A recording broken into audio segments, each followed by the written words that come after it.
Welcome back to Coach Bill's Sports Show. As always, I'm Coach Bill. Thank you for joining us today. We'll be breaking down my top 5 running backs for this year's draft. 6, because I got an honorable mention in there, but we'll stick with the 5. So without further ado, let's get into it. I think it's easy to say, and it's without question, who the number 1 running back in this draft is. It's Bijan Robinson. Let's be real. It's Bijan Robinson. Okay? He's prototypical, 5'11", 215 pounds, runs a 4.46 40. And he's a do-it-all back that most teams need. I even would hesitate to say that if this was 20 years ago, maybe even 10 years ago, Bijan would be a top 5, top 10 pick in the draft. But because of the valuing of the position, this is the only locked first round running back I see happening. If the only thing that comes out of the devaluing of his position is just how lucky he's going to be to where he lands, so I think he ends up in the Cincinnati Bengals offense. Mixon has had some issues over the past few years, plus this offseason with the whole stuff at his house. He hasn't got a lot of fans left in the front office, and I think they could use this opportunity to cut him, bring in Bijan Robinson, have a young core of Chase, Bijan Robinson, and Joe Burrow. That's a solid young core. Plus, you just signed the best tackle in free agency. That's a solid offense.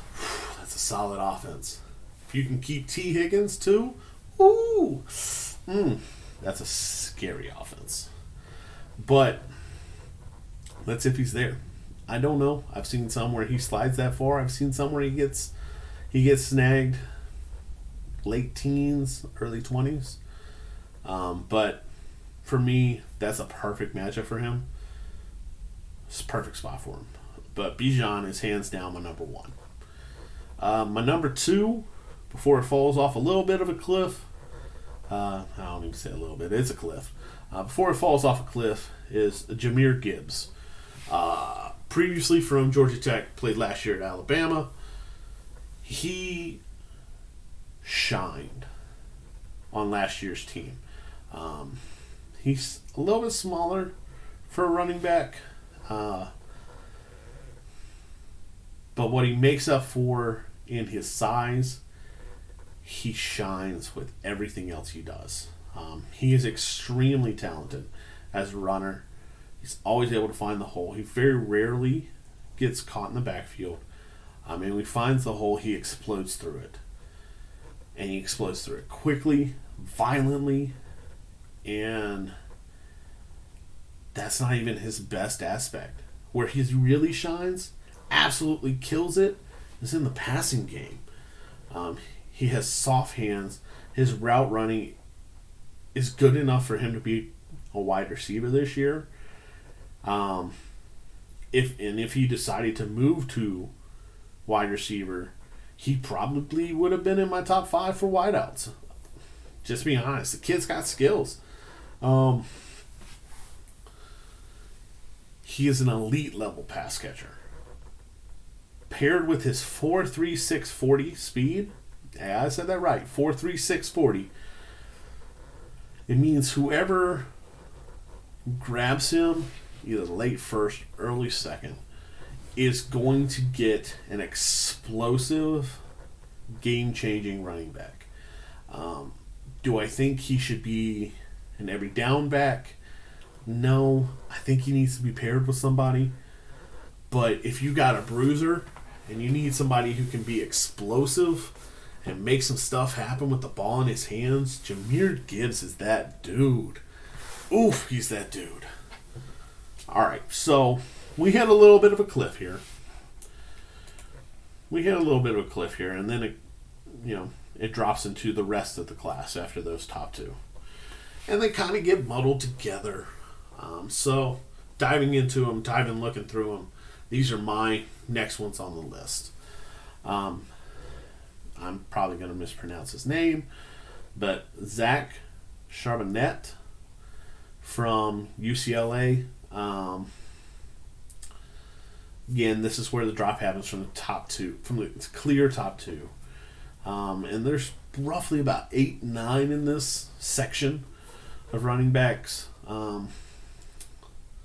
What makes Zach my third running back is the combination of size and speed. 6 foot, 214 pounds, runs a 4.53 40. He's not going to burn people down like Gibbs, but he fights for extra yards, and he's solid, absolutely solid in short yardage game. Once transferring to UCLA, he was able to work on his hands a little bit more and become a more well-rounded running back. So he's solid in the passing game, giving you a little bit of misdirection while he's there, but where he really excels is that bruiser up the gut.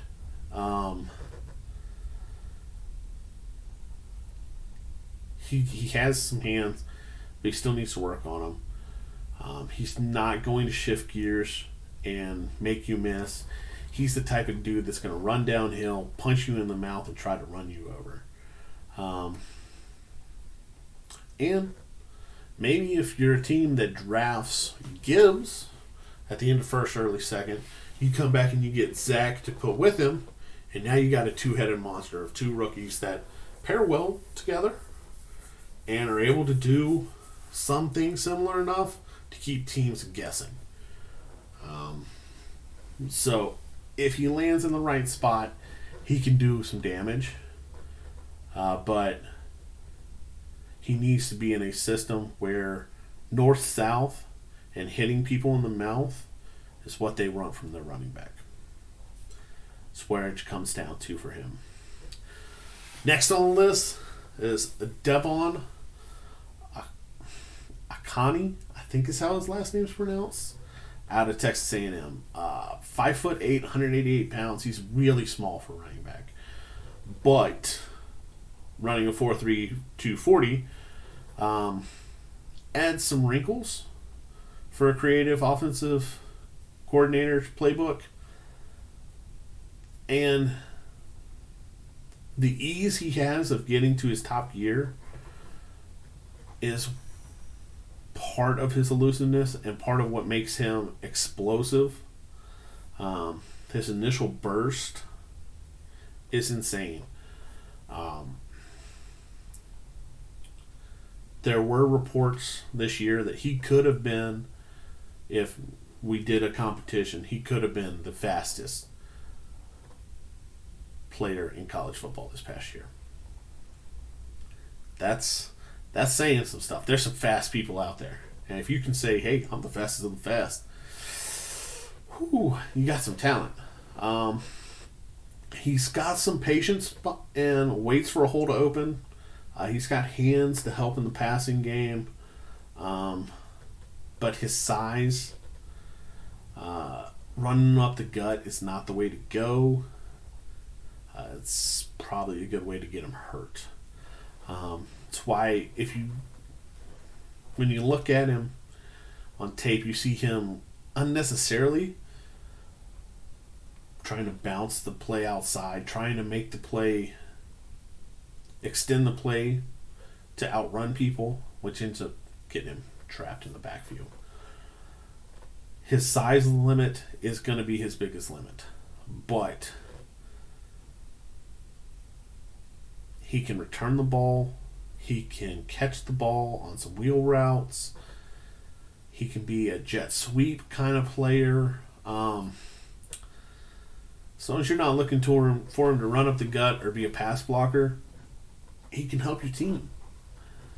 So, is he going to be Is he going to be Hall of Famer? I don't know. But could you, if you are a offensive coordinator who can create some wrinkles around him, could you have fun? Yeah. Yeah, you could have fun, especially with that speed. So, number 5 on the list, Tank Bigsby. So, struggle with number 5. That's why we got an honorable mention. But the more I watched tape around him, the more it became Tank as my number 5. He is compact, balanced, and agile as a runner. Has amazing bursts that can catch some defenders and some bad pursuit angles. He's not the biggest. He's 5'11", 210 pounds. He's not the fastest, running a 4.56 40. But he's a solid running back. He's patient. He's able to find holes. He's able to shift gears quickly to get through those holes and on into the second level. The issue becomes he likes to run upright sometimes. And you can see him take hard hits. I mean, he was playing in the SEC. If you run upright, you're gonna get hit hard. Luckily, he typically bounced back. There was only a few times where he really had the wind knocked out of him because of it, but it's something that's got to get fixed for him to have a longer career, a longer career and a better life.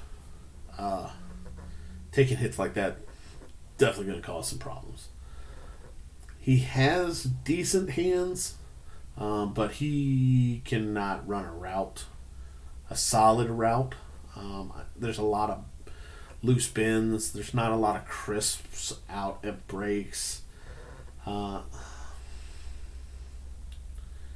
It's a sloppy route running.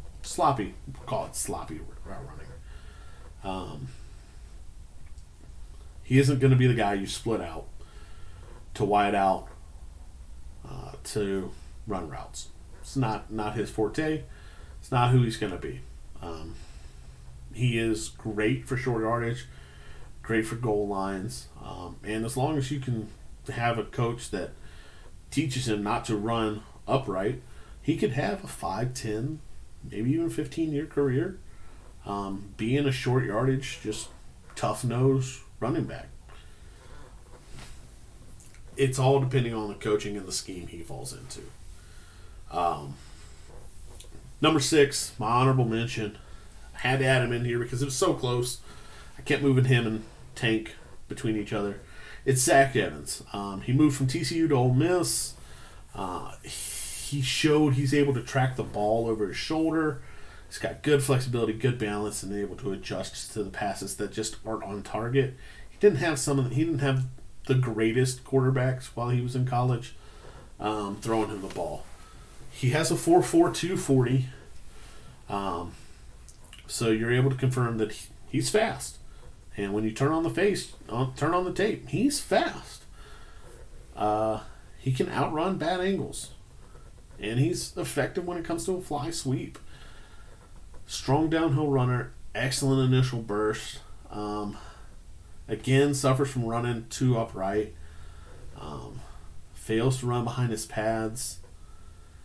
And the reason that Tank eventually overtook him is I don't know if I would trust him as a blocker. I mean, to me, he's liable to get his quarterback hurt.